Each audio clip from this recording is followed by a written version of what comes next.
नमस्ते दोस्तों, welcome to our channel stock market Bharat to grow, जहां हम बात करते हैं इन्वेस्ट एंड ग्रो की।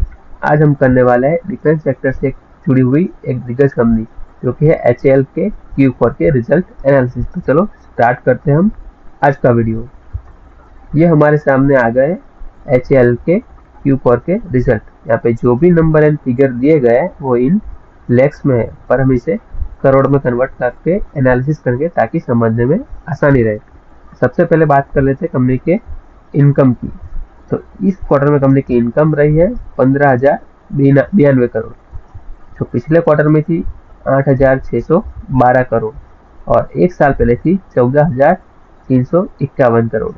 यानी कंपनी की जो इनकम है वो क्वार्टर ऑन क्वार्टर तो अच्छी खासी बढ़ी है, लेकिन year on year slightly jump है।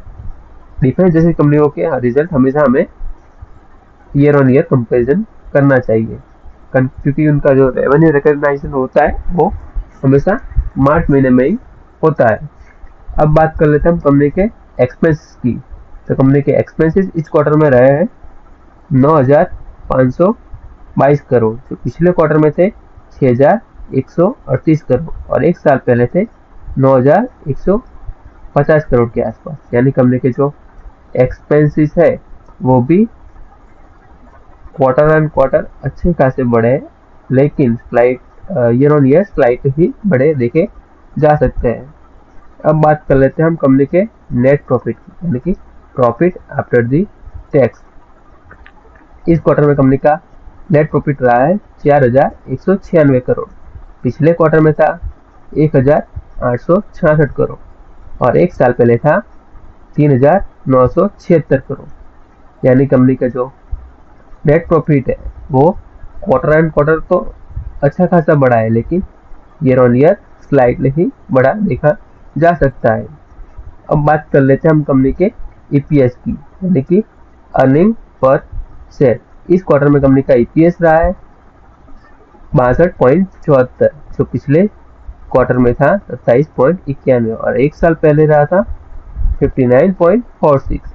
यानी कंपनी का जो EPS भी है वो भी नेट प्रॉफिट की तरह ही क्वार्टर एंड क्वार्टर तो अच्छा खासा बढ़ा है, लेकिन ईयर ऑन ईयर स्लाइटली ही बढ़ा देखा जा सकता है। अब बात कर लेते हैं हम कंपनी के एस्टिमेशन, यानी कि मार्केट क्या अनुमान लेके चल रहा था उसके सामने एक्चुअल में क्या रिजल्ट आया हुआ है। सबसे पहले स्टार्ट कर लेते हैं हम रेवेन्यू से।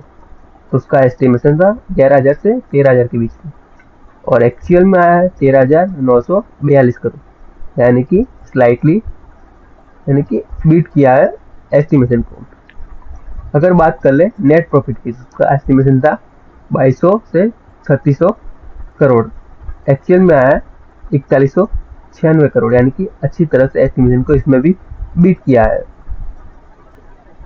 अगर बात कर ले हम कंपनी के EBITDA की, तो उसका एस्टिमेशन था 4,390 से 4,440 करोड़, जो एक्चुअल में आया है 5,058 करोड़, यानी कि एस्टिमेशन को इसमें भी बीट किया है।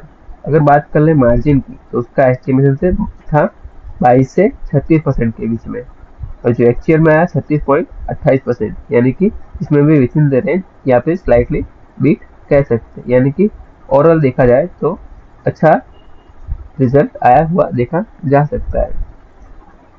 अब बात कर लेते हैं हम कंपनी के रिजल्ट में क्या क्या की टेक अवे से। सबसे पहले बात कर ले नेट प्रॉफिट की, तो उसमें ईयर ऑन ईयर 5.5% का इजाफा देखा जा सकता है। अगर वहीं बात कर ले रेवेन्यू की, तो उसमें 1.8% ईयर ऑन ईयर इंक्रीमेंट देखा जाता है। ऑपरेटिंग परफॉर्मेंस की बात की जाए, यानी कि EBITDA की, तो उसमें डिक्लाइन देखा जा रहा है 4.5% के आसपास। यही कंपनी के कॉर्पोरेट एक्शन की बात करें तो इस बार कंपनी ने कॉर्पोरेट एक्शन भी दिया हुआ है, जो कि है 35 रुपीज पर शेयर डिविडेंड। अगर आपके पास कंपनी का एक शेयर होगा तो आपको 35 रुपीज पर शेयर डिविडेंड प्राप्त होगा। अब बात कर लेते हैं हम कंपनी के शेयर होल्डिंग पैटर्न में क्या क्या चेंजेस हुए हैं। प्रमोटर की बात करें, जो कि है कंपनी के गवर्नमेंट है, कंपनी के प्रमोटर, उन्होंने ना तो कुछ सेलिंग किया है ना कुछ बाइंग किया है अपने इस शेयर में। अगर बात कर ले FIS की, तो उनका स्टेक पिछले क्वार्टर में था 10.86, तो इस क्वार्टर में हो गया है 10.21, यानी अपना स्टेक कम किया है FIS ने 0.65%। DIS की बात करें तो उनका स्टेक पिछले क्वार्टर में था 9.75, इस क्वार्टर में हो गया है 10.50, यानी कि 0.75% बाइंग किया है DIS ने। म्यूचुअल फंड की बात करें तो उनका स्टेक पिछले क्वार्टर में था 5.78, इस क्वार्टर में हो गया 5.81, यानी कि 0.03% बाइंग किया है म्यूचुअल फंड ने। इंश्योरेंस कंपनी की बात करें तो उनका स्टेक हो गया पिछले क्वार्टर में 3.22, इस क्वार्टर में हो गया है 3.93, यानी कि इन्होंने भी बाइंग की है 0.71% की।